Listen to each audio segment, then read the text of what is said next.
Hello मेरे प्यारे बच्चों, क्या हाल चाल। बढ़िया साहब। प्यारे बच्चों, आज के इस वीडियो में हम केमिस्ट्री के फर्स्ट चैप्टर विलेयन के सारे इंपॉर्टेंट न्यूमेरिकल को देखेंगे और उसका आज ये फर्स्ट पार्ट है। आज के इस वीडियो में हम मोलरता, मोललता, मोल प्रभाज इन तीनों टॉपिक पर न्यूमेरिकल को देखेंगे। बहुत ही प्यारे से ये तीनों टॉपिक है और बाकी बच्चों इनको हम पार्ट 1, पार्ट 2, पार्ट 3 ऐसे करके सारे इंपॉर्टेंट टॉपिक पर जो भी न्यूमेरिकल है सबको कवर करेंगे और यही आपके एग्जाम के टाइम में रामबाण साबित होंगे। इसलिए हर एक टॉपिक को अच्छे से कवर करना है। बाकी बच्चों जितने थ्योरी वाले क्वेश्चन है, जितने नियम वगैरह हैं, वो सारे के सारे जितने डेफिनेशन है उनको अलग से प्लेलिस्ट बना दिया है। और न्यूमेरिकल के लिए हम केमिस्ट्री न्यूमेरिकल 2025 इसके लिए भी ऐसे न्यूमेरिकल की प्लेलिस्ट बना देंगे। इसको आप वहां से भी अच्छे से एक एक वीडियो देख सकेंगे। क्लियर। चलिए बच्चों, पहला क्वेश्चन आपके सामने स्क्रीन पर है। रसगुल्लो क्या कह रहा है, ध्यान से देखिएगा और एकदम सिंपल तरीके से आज निपटारा होगा। भले ही आप कितना भी वीक क्यों ना हो, कोई मैटर नहीं करता, इजिली समझ आ जाएगा। ठीक है ना। चलिए, क्वेश्चन है कि 5 ग्राम NaOH को 250 ml जल में घोला गया है तो विलेयन की मोलरता क्या होगी। अब मोलरता, मोललता, मोल प्रभाज सबका परिभाषा बताया है। ठीक, अगर नहीं देखा बच्चों तो जाकर प्लेलिस्ट में देख लेना, 12th केमिस्ट्री 2025। ठीक, उसी में है पूरा। अब 5 ग्राम NaOH है तो एक चीज ध्यान देना बच्चों, जितना भी ग्राम में दिया रहेगा कि इतना ग्राम घोला गया है, इतना ग्राम ये घोला गया, इतना ग्राम वो घोला गया, ये जितना भी मात्रा दिया रहेगा ये मान होता है स्मॉल w का। किसका मान होता है बच्चों? Small w। स्मॉल w बोले तो इसको बोलते हैं विलेय का भार। तो विलेय का भार कितना है रसगुल्लों? 5 ग्राम है। अब एक चीज और ध्यान से देखिएगा, NaOH दिया गया है। NaOH मतलब ये बच्चों यहां पर दे दिया है भाई NaOH यानी सोडियम हाइड्रोक्साइड। तो सोडियम हाइड्रोक्साइड का हम निकालेंगे भैया अणुभार। क्या निकालेंगे? अणुभार। अणुभार नहीं निकालेंगे तो मोलरता हम निकाल ही नहीं सकते हैं। तो अणुभार बराबर होता क्या है? तो जब बेसिक बता रहे थे आपको बताया था, कोई भी कंपाउंड है उसके में जो भी परमाणु होते हैं तो परमाणु भारों का जो योग होता है वही कहलाता है अणुभार। ठीक, तो यहां पर Na है, सोडियम का परमाणु भार 23, परमाणु क्रमांक तो 11 होता है बट परमाणु भार 23। उसके बाद ऑक्सीजन है, ऑक्सीजन का परमाणु क्रमांक तो 8 होता है लेकिन परमाणु भार 16। फिर है हाइड्रोजन और हाइड्रोजन का बच्चों परमाणु भार कितना? 1। अब यहां से हम क्या करेंगे, सबको ऐड कर देंगे। तो ये कितना हो जाएगा, ध्यान से देखिए। इसको अगर हम ऐड करेंगे बच्चों, ये हो गया 6, 1, 7, 3, 10, उसके बाद ये 2, 1, 3, 4 यानी 40। अणुभार निकलकर आ गया 40। तो इतना तो आपको काम करना होगा। अब 250 ml जल में घोला गया है, तो जिसमें घोला जाता है बच्चों, ठीक, 250 ml जल में घोला गया, तो यहां पर 250 ml है तो इसका मतलब ये क्या है, वॉल्यूम है। यानी तो ये दिया क्या है बच्चों, तो ये दे रखा है भाई आयतन। ठीक, तो ये V का मान कितना दे रखा है, वॉल्यूम दे रखा है, तो यहां पर दे रखा है 250 ml। 250 ml जल में घोला गया है। ठीक है ना, यहां पर 250 ml ये विलेयन होता है, यहां पर विलेयन में घोला गया है। तो विलेयन की मोलरता ज्ञात कीजिए। अब मोलरता ज्ञात करना है तो मोलरता के लिए फार्मूला क्या होता है बच्चों? मोलरता कैपिटल M से दर्शाते हैं। मोलरता बराबर होता है भार बटे अणुभार गुणे विलेयन का आयतन, ये ml में रहता है और उसके बाद यहां पर गुणे में 1000, क्योंकि 1000 ml होता है 1 लीटर में, है ना। 1 लीटर में 1000 ml। तो इसी पर बच्चों हम क्या निकालेंगे, मोलरता निकालेंगे। ठीक है, समझ में आ गया इतना कि भाई सबसे पहले हम क्या करेंगे, वैल्यू पुट करेंगे बच्चों, उसके बाद हम क्या करेंगे, इसलिए इसका निपटारा कर देंगे। अब ध्यान से देखिएगा, अब आसान हो गया हमारा काम। भाई ये भार कितना दे दिया है, भार दे दिया है 5 ग्राम। ठीक है बच्चों, M कितना, अणुभार कितना दिया है, तो अणुभार 40 दे दिया है। अब उसके बाद वॉल्यूम, आयतन कितना दिया रसगुल्लो, तो आयतन दे दिया है 250 ml में। ठीक, और गुणे में 1000 ये हो गया। तो भाई काटना चाहेंगे तो 25 या 75, 25 चौके 100। ठीक, सीधे ये 4 बार में कट जाएगा और ये एक 4 से ये 4 कट गया। अगर हम देखेंगे बच्चों तो अब बचा क्या है, तो भाई अब ऊपर तो 5 बचा है, नीचे 10 बचा है, मतलब 0.5 इतना हो जाएगा आपका आंसर मोल प्रति लीटर में। मोल प्रति लीटर में यही क्या हो जाएगा, यही हमारा आंसर हो जाएगा। क्लियर, ये आपका मोलरता निकल कर आ गया। तो इस तरह से बहुत ही सिंपल तरीके से हम क्या कर सकते हैं, मोलरता निकाल सकते हैं। अब यहां पर चाहे अणुभार दे करके भाई ये पूछ लिया जाए, इसका विलेय का भार पूछ लिया जाए, ठीक है, या फिर कह ले कि भाई यहां मोलरता का मान दे करके, मतलब ये तो दिया जैसे मोलरता का मान दे देगा, अणुभार पूछ सकता है, मतलब कुछ भी कर सकता है, इधर उधर चाहे जैसे घुमाए, अपने को तो फार्मूले से मतलब है, ठीक है ना। चलिए छाप लीजिए, फिर आगे क्वेश्चन पर चलते हैं। हो गया बच्चों, चलिए अब चलते हैं हम नेक्स्ट क्वेश्चन की तरफ। हमारा अगला क्वेश्चन क्या है, ध्यान से देखिएगा। अगला क्वेश्चन क्या कह रहा है बच्चों, चलिए अगला क्वेश्चन कह रहा है कि 3.65 ग्राम HCl को 100 ग्राम जल में घोला गया है, तो कह रहा है कि विलयन की मोललता ज्ञात कीजिए। अब की बार मोललता पूछा है, मोलरता मोललता, बस थोड़ा सा अंतर है, क्या है अभी हम बताएंगे। देखिए इसमें भी सबसे पहले हम क्या करेंगे बच्चों, वैल्यू जो है उसको हम पिक कर लेते हैं। तो 3.65 ग्राम HCl को हमने बताया ना, जो भी ये मात्रा दिया रहेगा ये हो जाता है विलेय का भार। अब विलेय का भार है कितना, 3.65 ग्राम, यानी इतना घोला गया है।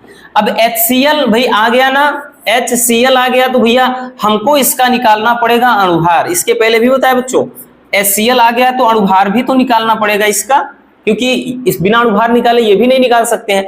अब हाइड्रोजन का एक होता है, कितना हाइड्रोजन का एक होता है, क्लोरीन का होता है बच्चों परमाणु भार 35.5, तो ये आ गया कितना 36.5, इतना अणुभार आ गया। सवाल पर आगे चलते हैं। 100 ग्राम जल में घोला गया, अब की बार 100 ग्राम जल में घोला गया, इसके पहले वहां पे गलत छपा था, मतलब जल नहीं था वहां पर, ये वो विलयन पूरा था, ठीक, लेकिन यहां 100 ग्राम जल में घोला। अब ग्राम में दिया गया है, जल में घोला गया है, तो जल क्या है, विलायक है, और कैपिटल W जब होता है तो ये विलायक का भार होता है बच्चों। तो विलायक का भार कितना है, तो विलायक का भार है 100 ग्राम, कितना 100 ग्राम, ये विलायक का भार हो गया। मतलब जिसमें घोला जाए विलायक, जिसको घोला जाए विलेय। क्लियर, विलयन की मोललता ज्ञात करना है। तो मोललता को अगर देखें तो स्मॉल m से दर्शाते हैं, या स्मॉल m डैश ऐसे लिख देते हैं। तो इसका फार्मूला होता है बच्चों भार बटे अणुभार गुणे विलायक का भार, ये भी ग्राम में रहेगा, और उसके बाद यहां पर 1000 गुणे में। अब देखिएगा अगर अंतर देखेंगे भाई, फार्मूला मोललता और मोलरता में क्या है, मोलरता में यहां पर आयतन हो जाता है, विलयन का आयतन, बाकी मोललता में यहां पर विलायक का भार, ठीक, वहां पर V होता है, यहाँ पर कैपिटल W होता है, बस इतना सा अंतर है, बाकी कोई चीज भी इसमें कोई मतलब परिवर्तन है नहीं बच्चों, ठीक। तो इसको हम लिखेंगे m डैश बराबर, अब भार कितना दिया है भाई 3.65 है ना, नीचे m का मान यानी अणुभार कितना दिया है, तो भाई ये दिया है 36.5, बाकी बच्चों विलायक का भार कितना दे रखा है, तो भाई ये दे रखा है 100। क्लियर बच्चों, अब उसके बाद यहां पर 1000 हो गया। अगर देखेंगे भाई काटना चाहते हैं, तो आप काटना चाहते हैं तो ये तो भाई 100 से अगर देखेंगे तो ये मतलब ये 2 0 कट गया, ठीक, यानी यहां पर 10 बचा है। अब यहां पर हम करेंगे क्या बच्चों, जब अगर हम 10 का इसमें गुणा करेंगे तो एक अंक इधर खसक जाएगा, ये 36.5 हो जाएगा, नीचे भी कितना है 36.5 है, कट कर कितना आ गया बच्चों, तो ये आ गया आपका जो मोललता आया, ये आ गया 1, इसको लिखेंगे चाहे मोलल लिख दीजिए या मोल प्रति केजी में रहेगा, ठीक, मोलरता मोल प्रति लीटर में रहता है, तो ये मोल प्रति केजी है, क्योंकि यहाँ पर विलायक है, वहां पर आयतन होता था, ठीक है ना। तो इस तरह से हम मोललता और मोललता दोनों को बहुत ही सिंपल तरीके से निपटा सकते हैं, ठीक है ना, दिक्कत तो होनी नहीं चाहिए। चलिए छाप लीजिए इसको भी जल्दी।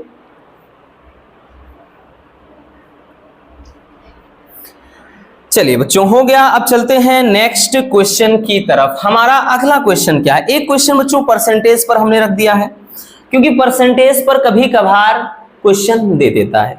जब परसेंटेज पर देगा देन हमको कैसे करना है वो भी सीख लेते हैं। इसमें भी कोई कुछ खास है नहीं। ठीक, कह रहा है कि भारानुसार 20% पोटेशियम कार्बोनेट विलयन की मोललता ज्ञात कीजिए। अब यहां पर दिया है भारानुसार 20% पोटेशियम कार्बोनेट, मतलब 20% का मतलब ये कह रहा है, 20% का अर्थ है कि बच्चों ये 20 ग्राम क्या है, पोटेशियम कार्बोनेट है। अब टोटल विलयन कितना होता है जरा गौर से समझिएगा। टोटल भाई 100% है, 100% में 20% यानी 20 ग्राम अगर हम मान लेते हैं पोटेशियम कार्बोनेट है तो उसमें रसगुल्लों विलायक यानी जल कितना होगा, तो भाई विलायक या फिर हम पानी इसको कह लें कितना होगा भाई। अगर ये 20 है तो इसका मतलब यहां पर 80% में मान ले, चाहे 80 ग्राम में क्या हो जाएगा, विलायक हो जाएगा। बस इतना समझना होता है और कुछ भी ना है, इसमें कुछ भी नहीं है बच्चों, बस इतना समझना है। चलिए अब तो हमारा काम आसान हो गया रसगुल्लों। अब हम करेंगे क्या भाई, तो भारानुसार 20%, तो हमने मान लिया कि ये विलेय का भार 20% का मतलब हमने बता दिया कि इसको आप ग्राम में ले चलिए, 20 ग्राम। अब विलायक का भार हम डायरेक्टली निकालेंगे भाई, टोटल विलयन 100 होगा। अब विलायक का जब निकालना होगा बच्चों तो हम क्या करेंगे भाई, 100 में से हम 20 घटा देंगे, है ना। 20% मतलब 20 ग्राम समझिए पोटेशियम कार्बोनेट है, तो विलायक कितना है, पानी कितना है, 80 ग्राम। बस यही तो समझना था। अब यहां पर दिया क्या है भाई, potassium carbonate K2CO3 potassium carbonate, तो निकालना पड़ेगा इसका अणुभार, इसका अणुभार निकालना पड़ेगा। कितना होगा बच्चों, तो भाई ये 2 आगे लाएंगे, पोटेशियम का कितना होता है, तो भाई पोटेशियम मतलब 19 होता है, ठीक है। तो ये इसका परमाणु भार 39 हो जाएगा, ठीक। और उसके बाद कार्बन का परमाणु क्रमांक तो 6 होता है, परमाणु भार कितना 12। उसके बाद 3 लाएंगे, ऑक्सीजन का 8 परमाणु क्रमांक, लेकिन परमाणु भार 16। तो ये कितना हो जाएगा, तो भाई ये हो जाएगा, तो 2 9 18 की 8 हासिल 1 हो गए, और ये 2 3 6 1 7 हो गया। अब उसके बाद ये 12 हो गया, और प्लस का इधर कितना, तो ये 48 हो गया। अगर टोटल हम ऐड करेंगे तो ये हो जाएगा 8 8 16, 16 2 18 की 8 हासिल 1 हो गए, 7 4 11 1 12 1 13, मतलब 138। ये m का मान निकल आया। किसका मान निकल आया बच्चों, तो ये m बोले तो अणु भार निकल कर आया है पोटेशियम कार्बोनेट का। अब हो गया काम आसान। अब अपने को निकालना है मोललता। भाई अब हमको निकालना है मोललता, m डैश से दर्शाते हैं इसको। भाई मोललता बराबर वही कहानी, भार बटे अणु भार गुणे विलायक का भार, ये ग्राम में रहता है बच्चों, हमने बताया है, और गुणे में 1000, है ना। बस इसी पर इसका निपटारा कर दीजिए। अब इसमें क्या समस्या है, कुछ नहीं होनी चाहिए बच्चों, ठीक। अब क्या करेंगे भाई, हम पूरा का पूरा वैल्यू पुट कर देते हैं बच्चों। भार कितना माने हैं, तो भाई 20 ग्राम हमने मान दिया है, 20 अपान अणु भार कितना है 138 हो गया, गुणे विलायक का भार कितना है 80 हो गया, गुणे ये 1000 हो जाएगा। तो ये हो गया भाई 20 चौके 80 हो गया, तो ये 4 25 में 100 हो गया, ठीक है ना। तो ये कितना आएगा भाई, इसको 20 चौके 80, अब उसके बाद 4 से इसको काटेंगे, 4 25 में 100, तो उसके बाद ये 250, तो ये हो गया 250 बटे 138। तो कितनी बार जाएगा, ज्यादा, 1 2 बार में ज्यादा हो जाएगा, 1 बार जाएगा। उसके बाद फिर ये जब काटेंगे कितना जाएगा, 13 6, हाँ ये आ जाएगा 8 बार में 1.8, ठीक। तो ये आ गया, ठीक, 1.8 मोल प्रति केजी करेंगे, या मोल अकेले लिख देंगे तब भी कोई दिक्कत ना है, ठीक। तो इस तरह से ये आंसर हो जाएगा, ठीक। जब भी परसेंटेज में आए देन आपको क्या करना है, आपको दिख रहा है, क्लियर बच्चों। जब भी ये परसेंटेज में दिया रहेगा उसी को अपने को क्या मान लिया है, भार मान लेना है विलेय का, ठीक। स्मॉल w विलेय का भार होता है। और बाकी हमको पता है कि अगर 20% इसमें कोई पदार्थ है तो इसका मतलब बच्चों विलायक यानी पानी इसमें कितना बचा है, तो जाहिर सी बात है 80।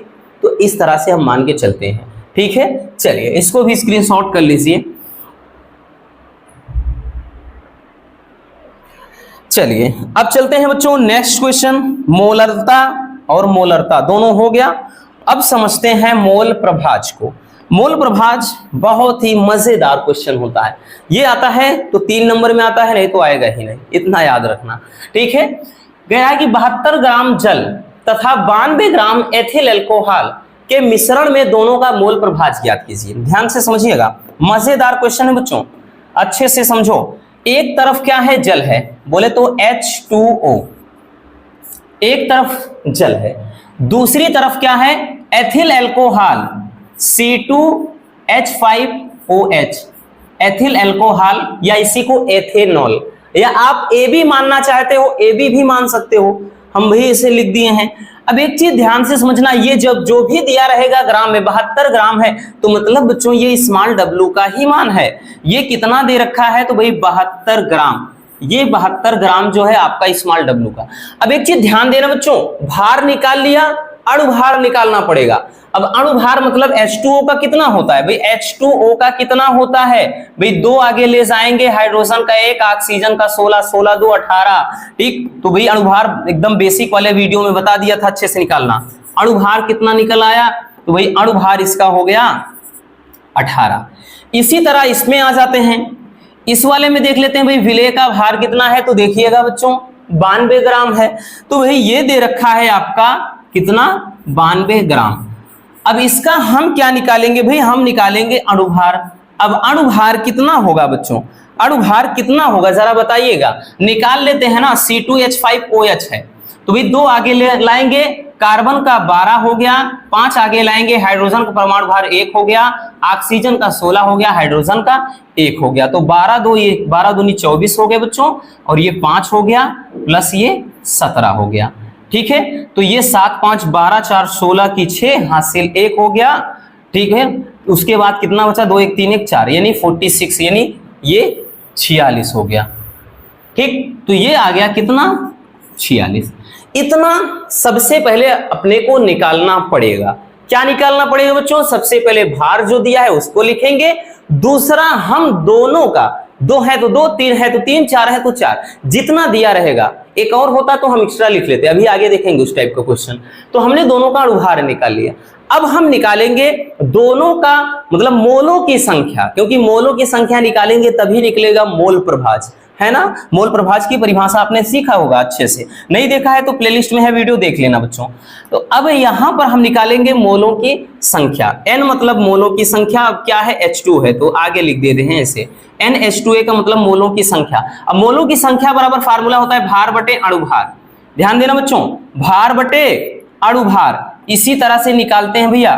तो यहां पर क्या हो जाएगा, इसका जो मोलों की संख्या आएगा, मतलब n मतलब मोलों की संख्या, H2O का मतलब जल के मोलों की संख्या, भार कितना है 72 है, अणुभार कितना है 18, तो भाई 18 चौके 72, तो इसके मोलों की संख्या 4 आ गया। इसी तरह से हम क्या निकालेंगे, इसमें निकालेंगे, इसमें n क्या है वही मोलों की संख्या, उसके बाद C2H5OH लिख देते हैं, ठीक। वही अगर A भी मानते तो आप यहाँ पर A लिख देते, यहाँ पर B लिख देते, लेकिन हमने वही चीज रखा है। तो भाई इसमें भी वही चीज, भार बटे अणुभार।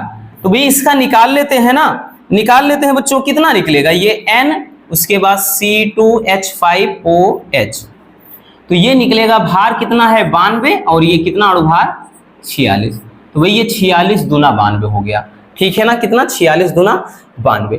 अब यहां पर एक चीज ध्यान देना बच्चों, जब भी हम निकाल लेते हैं ना, हम निकालते हैं कुल मोलों की संख्या, कुल मोलों की संख्या, कुल मोलों की संख्या जब भी निकालते हैं तो भाई कुल में क्या हो जाएगा, दोनों को ऐड कर देंगे। तो ये 4 है और प्लस का ये 2 है, तो मतलब ये कितना आ गया, 6 आ गया। अब ये 6 आ गया, अब निकालेंगे इसका मोल अंश, ठीक है। चलिए इधर थोड़ा जगह है, यहां पर हम निकालेंगे इस वाले का मोल प्रभाज, ठीक। मोल प्रभाज या मोल अंश निकालना है तो उसके लिए होता क्या है, मोल प्रभाज या मोल अंश में हमने क्या बताया था, जिसका निकालना हो, जैसे हम जल का निकाल रहे हैं तो जल के मोलों की संख्या ऊपर और नीचे कुल मोलों की संख्या।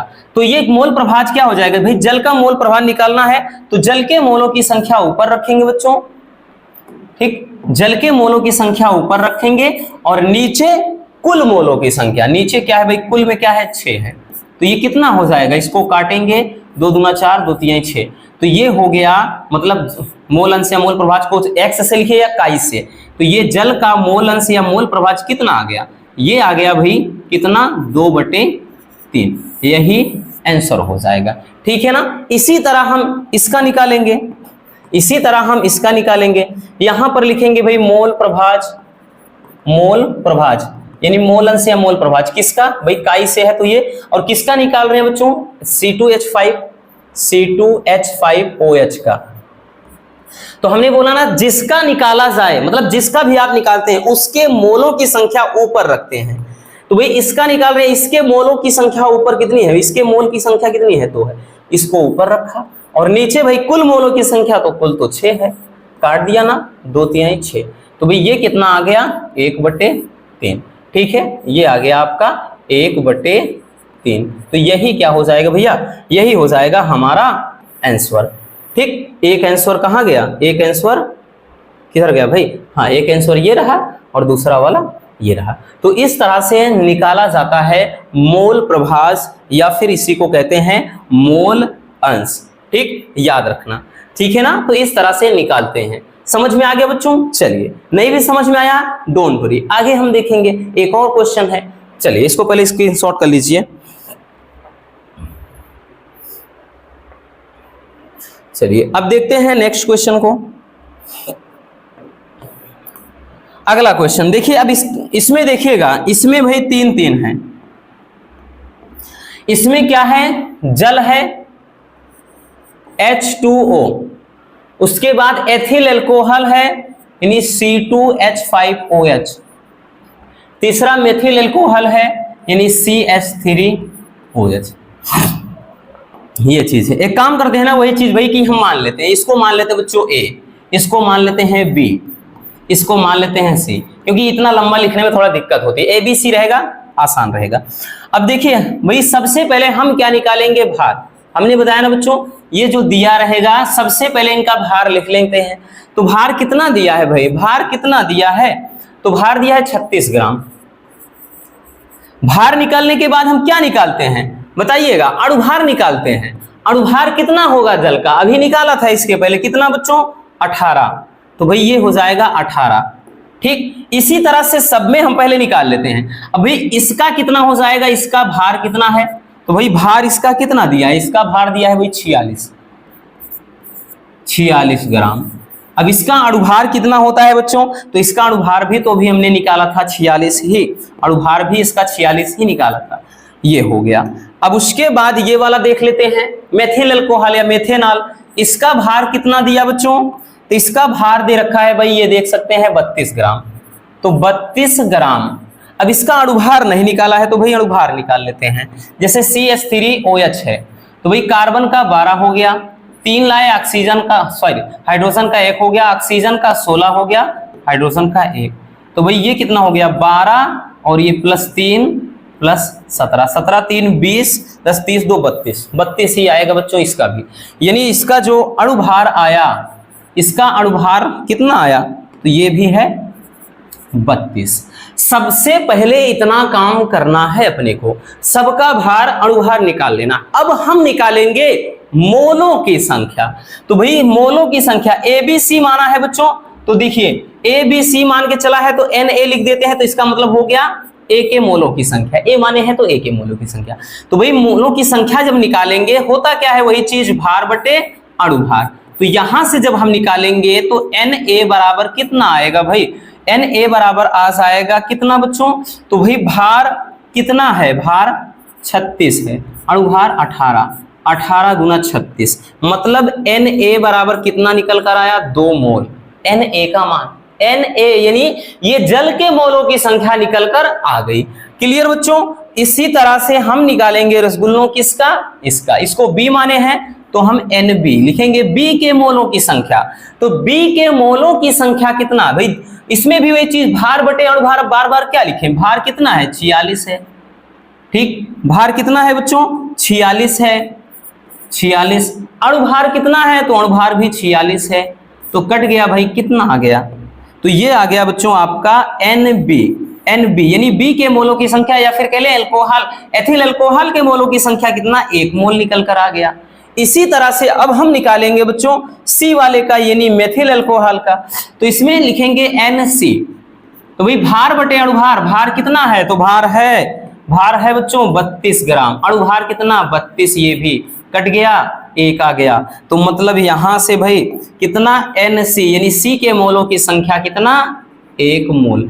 तो ये तो रहा मतलब जल का के मोलों की संख्या 2 आया है, एथिल अल्कोहल के मोलों की संख्या 1 आया है, मेथिल अल्कोहल के मोलों की संख्या 1 आया। अब कुल निकालेंगे ना, तो भाई कुल मोलों की संख्या अगर हम निकालेंगे, कुल मोलों की संख्या, क्योंकि नीचे कुल होता है, कुल मोलों की संख्या। अब कुल का मतलब समझ ही रहे हैं भाई, टोटल कितना हो जाएगा, इसका 2 है, इसका 1 है, इसका 1 है, टोटल निकल कर कितना आया 2 2 4 आ गया। अब हम आराम से निकाल लेंगे सबका अलग अलग, ठीक है ना। अब निकालेंगे भाई इसका जल का मोल अंश, यानी इसको XA से लिखेंगे या मोल प्रभाज। तो भाई होगा क्या, हमने क्या कहा था, जिसका पूछा जाए उसके मोलों की संख्या ऊपर। तो इसका पूछ रहा है भाई जल के, तो जल के मोलों की संख्या ऊपर, नीचे कुल मोलों की संख्या। मतलब ये कितना आ गया 2 दूना 4, ये कट कर 1/2, मतलब पहला आंसर ये आ गया, इतना मोल। इसी तरह से इसका निकालेंगे बच्चों, इसका निकालेंगे, हाँ इसका निकालेंगे तो XB लिखेंगे या काई भी आप पढ़िए। तो भाई इसमें हमने बताया ना वही चीज कि जिसके मोलों की मतलब जिसका मोल प्रभाज पूछे उसके मोलों की संख्या ऊपर, 1 इसका, और नीचे कुल वाला हमेशा होता है, तो 1/4। भाई दूसरा आंसर ये हो गया। ठीक, तीसरे में आएंगे, तीसरे में इसको भी वही लिखेंगे, काई सी लिखे या XC कुछ भी लिखे। तो वही चीज भाई, जिसका पूछ रहे हैं उसके मोलों की संख्या ऊपर और नीचे कुल, कुल का मतलब जितना ये निकाला है आपने ये, ठीक, नीचे 4। तो भाई ये हो गया तीसरा आंसर। मतलब हमारा जो आंसर आया, पहले में ये है भाई, दूसरे में ये है, तीसरे में ये है। तो इस तरीके से मोल प्रभाज या फिर मोल अंश निकाला जाता है, इतना याद रखना। क्लियर, बहुत ज्यादा डिफिकल्ट नहीं है। सबसे पहले हम भार अणुभार लिख लेते हैं, फिर सब में मोलों की संख्या निकाल लेते हैं। क्योंकि बच्चों जो मोलों की संख्या फार्मूला होता है ना, N बराबर भार बटे अणुभार। अगर आपको नहीं पता कैसे होता है बच्चों, तो जो मोललता, मोलरता, मोल प्रभाज डेफिनेशन यानी परिभाषा अच्छे से बताया है, उसको जाकर प्लेलिस्ट में पहले जो पहली ही वीडियो है, पहली तो मतलब बेसिक है, जो दूसरी वीडियो है उसमें अच्छे से समझ लेना, ठीक है। तब इजीली से ये आप मोललता, मोलरता, मोल प्रभाज निकाल पाओगे, ठीक है ना। चलिए इसको भी छाप लीजिए। हो गया रसगुल्लों। तो बस आज के इस वीडियो में इतना ही। उम्मीद है ये वीडियो आपके लिए काफी ज्यादा हेल्पफुल रही होगी। अगर वीडियो पसंद आई हो तो प्यार से एक लाइक जरूर कर देना, और नए हैं तो चैनल को सब्सक्राइब जरूर कर लीजिए। मिलते हैं किसी और शानदार टॉपिक के साथ। Love you, bye bye, take care.